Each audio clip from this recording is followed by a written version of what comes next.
The judge closed the file, looked directly at my mother-in-law's attorney, and asked one quiet question. If Mrs. Collins signed every document you presented, why do your own exhibits prove she already owned what your client is trying to inherit? The courtroom went still. My mother-in-law's smile vanished. 3 months earlier, everyone had believed those signatures meant I had surrendered. They were wrong. But the story did not begin in court. It began the afternoon we buried my husband. My name is Margaret Collins. I was 50 years old when David died from a heart attack behind the wheel of his truck outside Collins Tool and Supply, the business we had spent nearly 3 decades building together in central Ohio. At the funeral, I remember very little of what the pastor said. I remember the cold wind. I remember the folded flag of gray clouds above the cemetery. I remember staring at David's casket and thinking that 28 years of marriage should not end with a polished wooden box and a row of white roses. After the service, relatives and several longtime employees gathered at our house. Someone filled the kitchen with casseroles. Coffee went cold on every counter. People kept touching my arm and asking whether I needed anything. What I needed was David. Instead, I got Evelyn. My mother-in-law waited until the living room was full before she approached me. She wore black, but her voice carried no softness. "The house needs to stay in the family," she said. I looked at her, certain I had misunderstood. "So does the business." "Evelyn," I said quietly, "David was buried less than 2 hours ago. That does not change what belongs to the Collins family." The room fell silent. A few people lowered their eyes. Others suddenly became interested in their coffee cups. Then she said the words I would hear in my head for months. "The house, the family business, everything is mine." I felt grief turn into humiliation so quickly that I could barely breathe. I wanted to shout that I had worked beside David for 28 years. That I had handled payroll, negotiated contracts, and signed loan guarantees when the company nearly failed. Instead, I said, "This is not the time." Her expression hardened. "It is exactly the time before records disappear." That sentence told me everything. This was not an outburst from a grieving mother. She had already formed a plan. That evening, after the last guest left, my attorney Robert Hayes called. "Margaret," he said carefully, "Evelyn filed a petition in probate court this afternoon." I gripped the phone tighter.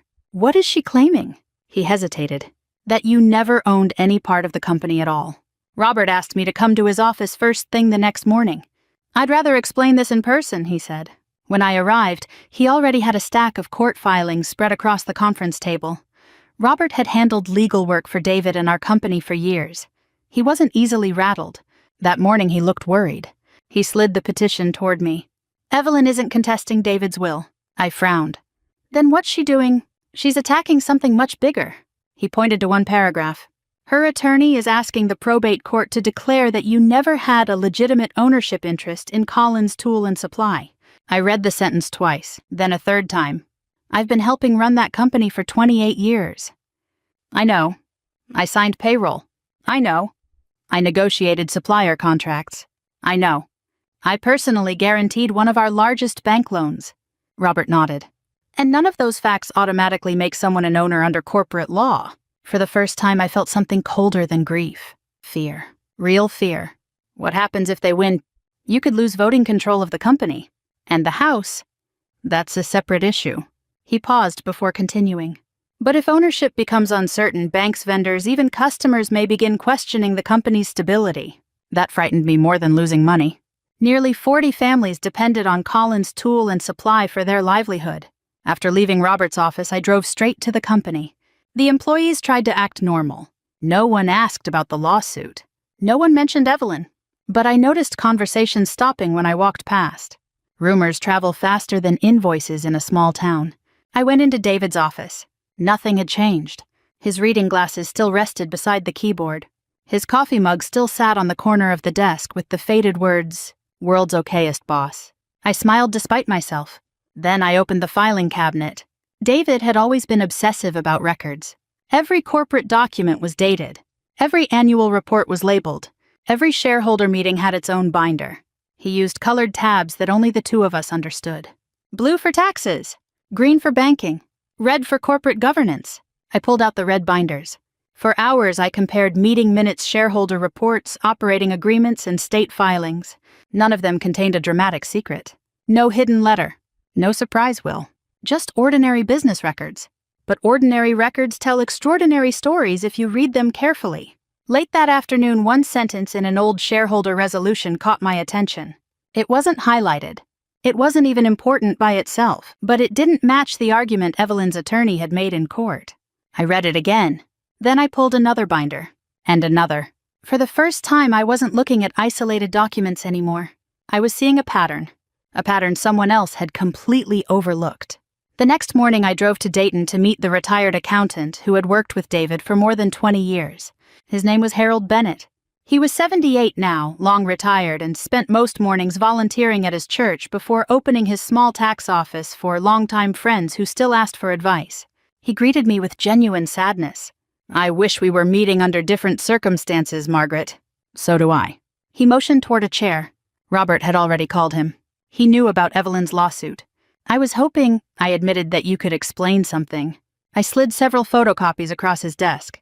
Harold adjusted his glasses. He didn't rush.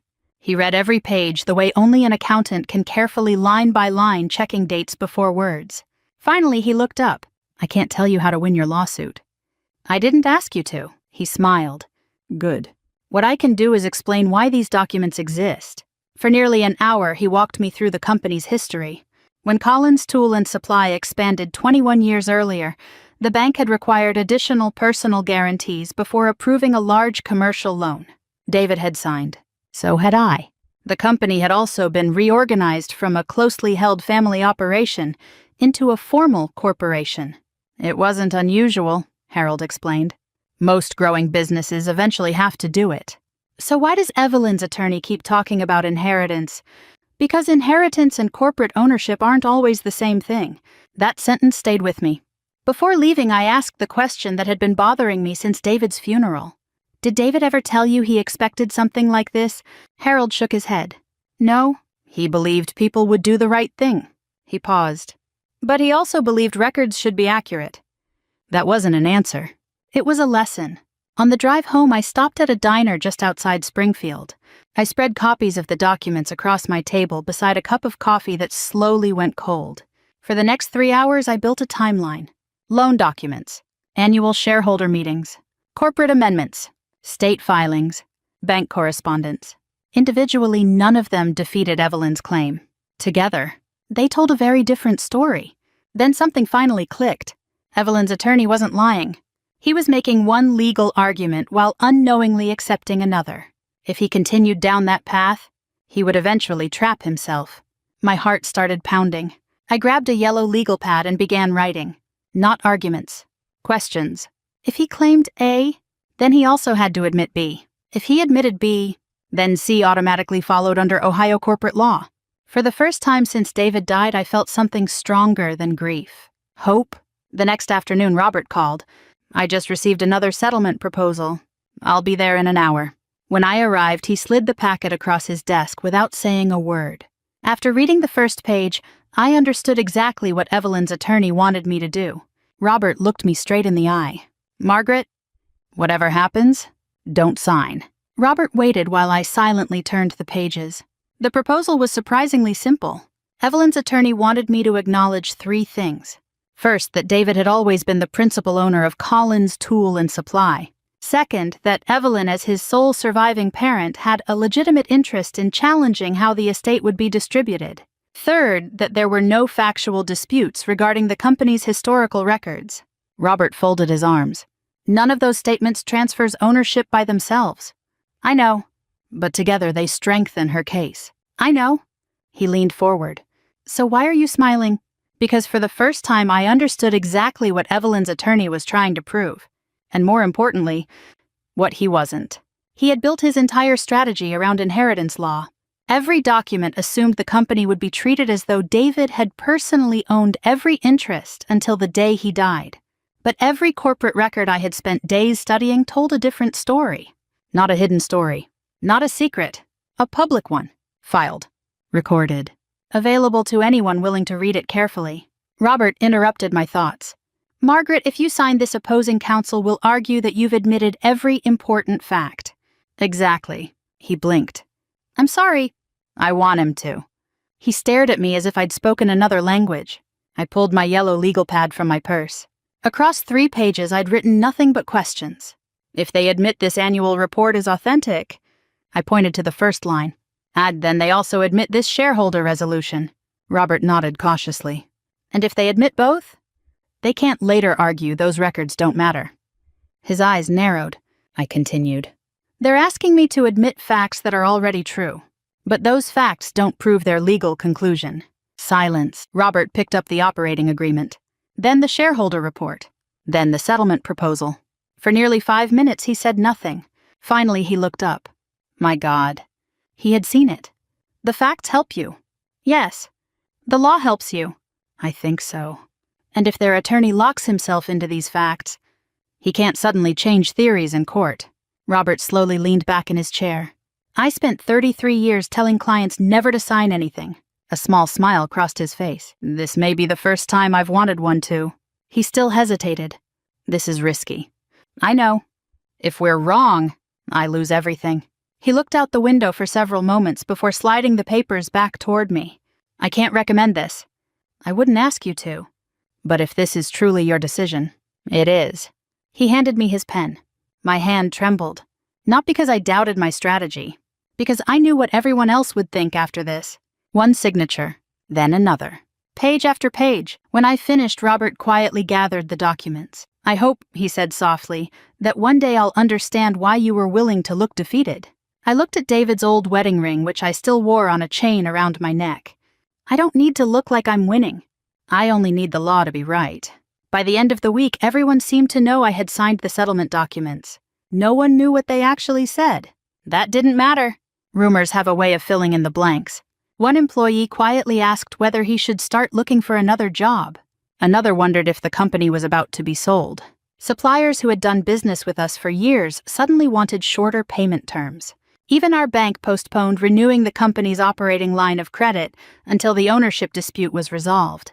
For the first time since David died, I felt the weight of 40 families resting on my shoulders. One bad decision wouldn't just cost me my home. It could cost dozens of people their livelihoods. That night I barely slept. I lay awake staring at the empty side of the bed. For the first time since I'd signed the papers, doubt found its way into my mind. Had I been too confident? Had I overlooked something? What if Robert had been right all along? The next morning I drove to the company before sunrise. The lights in the warehouse were still off. I unlocked David's office and sat at his desk. I spread every document across the floor again. The shareholder reports, the operating agreement, the bank loan, the annual corporate filings. For 3 hours I checked every date, every signature, every cross-reference. I wasn't looking for proof anymore. I was looking for mistakes. Mine. I found none. That should have comforted me. Instead, it frightened me even more. Because if I was right, I was about to bet everything on a legal argument that almost no one else seemed to see. Later that afternoon, Robert stopped by the office. He closed the door behind him. I spoke with Brennan, Evelyn's attorney. What did he say? He thinks you're preparing to avoid a long trial. I smiled faintly. Good. He also said Evelyn has already started interviewing people to replace senior management after the hearing. That hurt more than I expected. Not because I feared losing my job. Because David had spent 30 years earning the loyalty of those people. To them, Collins Tool and Supply wasn't just a company. It was home. Robert placed another folder on my desk. The bank sent this. I opened it. Unless the ownership dispute was resolved within 30 days, our credit line would remain frozen. Without it, we would struggle to buy inventory for the spring construction season. I closed my eyes for one brief moment. I wanted to quit. I wanted to hand Evelyn the keys. Walk away. Start over somewhere else. Then I looked through the office window. Frank was training a 19-year-old apprentice on one of the milling machines. David had hired Frank's father. Now Frank was teaching the next generation. That was David's real legacy. Not the building. Not the money. The people. I picked up the phone. Robert, yes? Tell the court we'll see them at the final hearing. There was a long pause, then he quietly answered. I'll be ready. The courtroom felt smaller than I remembered. Not because it had changed, because every eye seemed to be watching me. Employees from Collins Tool and Supply filled the back 2 rows. A few suppliers had shown up. Several members of David's extended family sat behind Evelyn, quietly convinced they were about to witness the end of my control over the company. Robert leaned toward me. Last chance, I smiled weakly. To panic, To explain what you're thinking. I will. When the judge needs to hear it. He exhaled slowly. I've never had a client like you. I'm not sure that's a compliment. It isn't. Judge Allison Parker entered the courtroom and everyone stood. After the usual formalities, Evelyn's attorney Michael Brennan began his presentation. He was polished, confident. He spoke for nearly 40 minutes, walking the judge through every exhibit. The widow has acknowledged these corporate records. He held up the signed stipulation. She agrees these documents are authentic. He turned another page. She agrees Mr. David Collins was the principal owner throughout the company's history. Another page. She agrees there are no factual disputes regarding these records. Each sentence was technically true. I had signed every one of them. Michael glanced toward me almost sympathetically. Your Honor, because there are no disputed facts, this matter is now purely a legal question regarding inheritance. Judge Parker nodded but continued taking notes. Robert stood. His argument lasted less than 20 minutes. He didn't attack Michael's facts. He didn't challenge the authenticity of a single document. Instead, he repeated one sentence several times. The parties agree on the facts. Michael smiled. Exactly what he wanted. From the gallery, I heard someone whisper, "She's finished." Even Robert looked uneasy. The judge turned toward me. Mrs. Collins, would you like to testify? Yes, Your Honor. I walked to the witness stand. Michael approached first. His cross-examination was calm. You voluntarily signed every stipulation? Yes. You understood them? Yes. You had legal counsel? Yes. So today you cannot dispute any of those facts. I don't. A flicker of surprise crossed his face. He tried again. You agree your husband founded and operated Collins Tool and Supply? Yes. You agree your mother-in-law is David's only surviving parent? Yes. You agree these corporate records are genuine? Yes. He smiled confidently. No further questions. He returned to his table, looking completely satisfied. Robert rose slowly. He didn't ask me about emotions. He didn't ask about grief. He asked only one question. Margaret, do you dispute a single fact presented by opposing counsel today? I looked directly at the judge. No, the courtroom murmured. Even Robert's expression was unreadable. Judge Parker closed the file in front of her. She looked at Michael Brennan. Then, in a voice so calm it almost sounded conversational, she asked, Mr. Brennan, if there are no disputed facts, why does your legal conclusion contradict the very corporate records your client asked Mrs. Collins to authenticate? The courtroom fell silent. For the first time all morning, Michael Brennan didn't have an answer. Michael Brennan stood motionless for several seconds. He opened the binder again. Then another. He flipped through the exhibits he had introduced himself, searching for something he suddenly realized wasn't there. Judge Parker waited patiently. Mr. Brennan. He cleared his throat. Your Honor, my position is that the probate estate includes Mr. Collins' ownership interest. I'm aware of your position. She folded her hands. My question is different. She tapped the stack of stipulated exhibits. You asked Mrs. Collins to stipulate that every one of these corporate records is authentic. Yes. You also asked her to stipulate there are no factual disputes. Yes. So we're bound by these facts? Correct, she nodded. Then let's stay with the facts. The courtroom was so quiet I could hear someone shifting in the back row. Judge Parker picked up the operating agreement. This document identifies the corporation, not Mr. Collins personally, as the owner of the company's operating assets. She reached for another exhibit. This shareholder resolution authorizes 2 voting shareholders. Then another. This bank guarantee identifies Mrs. Collins as a personal guarantor and an equity holder. She looked back at Michael. So tell me, if all of these facts are undisputed, where is the legal basis for treating every corporate asset as probate property, Sate? Michael hesitated. It was always understood that David controlled the business. Judge Parker didn't raise her voice. But control and ownership are not the same thing. No, Your Honor. And probate law cannot redistribute corporate assets that never entered the probate estate. Robert remained seated. He hadn't needed to object once. He simply let the document speak. Michael tried one final argument. The company was operated like a family business. I'm sure it was, Judge Parker replied. But this court applies statutes, not family traditions. Several people in the gallery exchanged surprised glances. Judge Parker turned toward me. Mrs. Collins? Yes, Your Honor. Why did you agree to every factual stipulation? I had been waiting months to answer that question. Because they were true. She nodded for me to continue. I knew Mr. Brennan wanted the court to focus on inheritance. Did you? Yes, but I also knew those same facts established something even more important. What was that? That the corporation had its own legal identity. I pointed toward the exhibits. The moment everyone agreed those records were authentic, no one could later argue they didn't exist or meant something different. Robert finally stood. Your Honor, opposing counsel asked my client to eliminate every factual dispute. He succeeded. What remains is purely a question of law. Judge Parker smiled faintly. Exactly. She reviewed her notes for another minute before looking directly at Evelyn. Mrs. Collins, I don't believe you brought this action out of greed. Evelyn's eyes filled with tears. I believe you sincerely misunderstood the difference between inheriting your son's estate and inheriting property the law says was never part of his probate estate. Evelyn slowly lowered her head. For the first time since David's funeral, she looked like a mother instead of an opponent. Judge Parker removed her glasses and placed them on the bench. The court is prepared to rule. No one moved. Even the reporters sitting near the back stopped writing. This case began as a probate dispute, she said. But much of the testimony has focused on assets that belong to a corporation rather than to the decedent's personal estate. She looked toward Evelyn. Mrs. Collins, I have no doubt that you loved your son. Evelyn quietly nodded. I also believe you honestly thought you were protecting his life's work. Tears rolled down Evelyn's cheeks. I was. I know.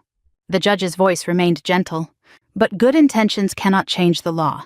She turned to Michael Brennan. The court finds that Collins Tool and Supply was governed by valid corporate documents long before Mr. Collins's death. She tapped the stack of exhibits. Your client asked Mrs. Collins to stipulate that these documents were authentic.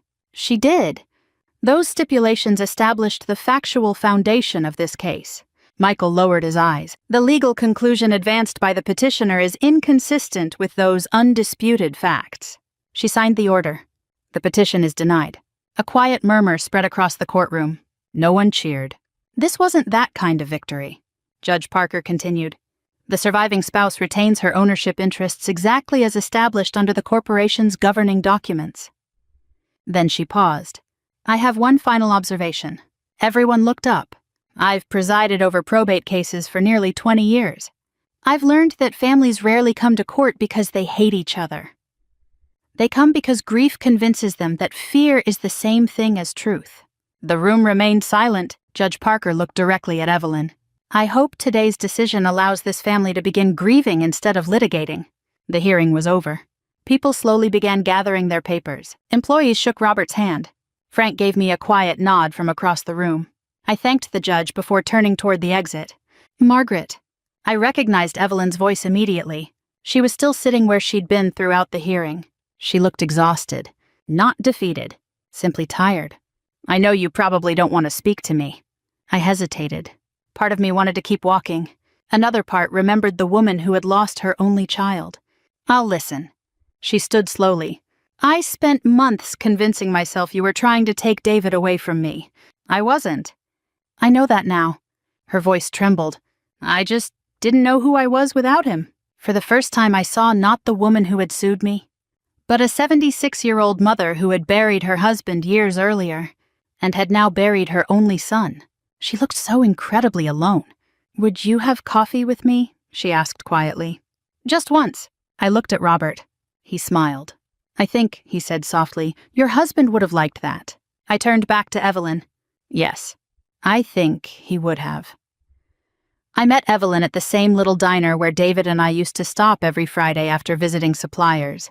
For nearly 10 minutes, neither of us touched our coffee. Outside, snow drifted across the empty parking lot.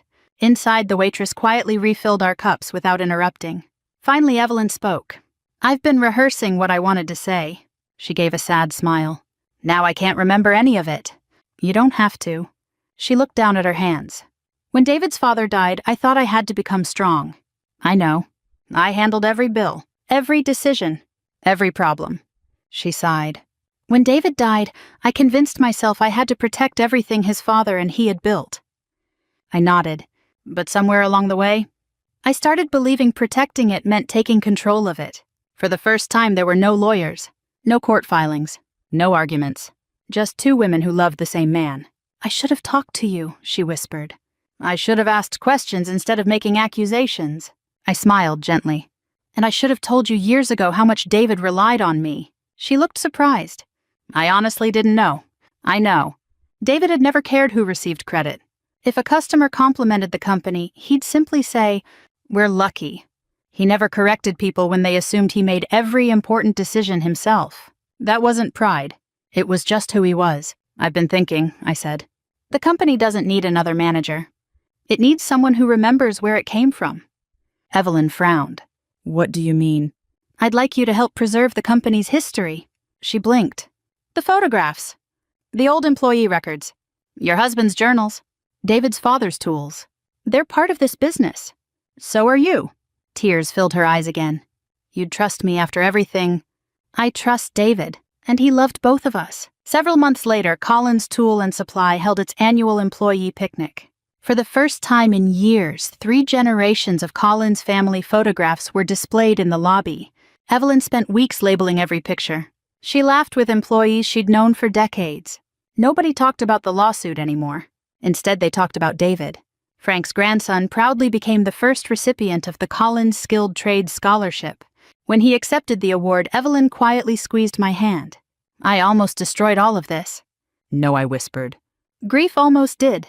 She looked at me. Thank you for refusing to let it. As I watched 3 generations of employees eating together under the summer tents, I finally understood something. Winning the lawsuit had protected David's company. Forgiving each other had protected his family. A year has passed since that day in probate court. People still ask whether I feel like I won. I always smile before answering. No, because if all I had won was a lawsuit, it wouldn't have been worth the pain. What mattered was everything that happened afterward.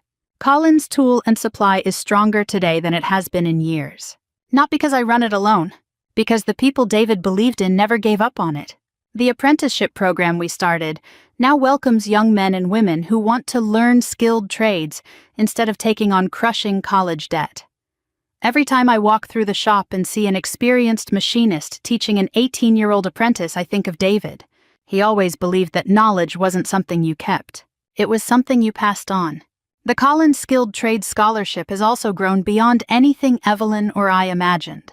Former employees donate. Customers contribute. Even a competitor sent a check with a note that simply read, "David once helped my father when our business almost failed. I'd like to help someone else now." I keep that note in my desk. Evelyn comes to the office every Friday. She no longer worries about ownership. Instead, she spends her afternoons organizing old photographs, interviewing retired employees, and recording stories about how the company began in a rented garage more than 50 years ago. One afternoon, I found her standing in front of David's picture. Without turning around, she said, "You know, I finally understand why he never talked about who owned what." I smiled. He cared more about who was building it together. She nodded. I wish I had understood that before. So do I. Then she surprised me. "You were never taking my son away from me." No. I was just afraid of being left behind. I walked over and hugged her. This time neither of us cried. We simply stood there grateful that we hadn't let one terrible season define the rest of our lives. Looking back now, I realize the greatest inheritance David left wasn't our home. It wasn't the company. It wasn't even the carefully organized records that helped reveal the truth. It was the example he set. Work hard. Keep your word. Treat people fairly. And prepare today so the people you love won't have to suffer tomorrow. If my story has taught you anything, I hope it's this. Don't wait for a funeral to talk about your wishes. Don't assume your family knows what you meant. Have the difficult conversations while everyone is still together. A little planning today may save the people you love from years of heartbreak tomorrow. And if this story touched your heart or reminded you of someone special, I'd love to hear your thoughts in the comments. Sharing your own experiences may help someone else who is facing a similar season of life. If you'd like to hear more true-to-life stories about family resilience, forgiveness, and second chances, I warmly invite you to subscribe and join me again. Until next time, thank you for spending these moments with me.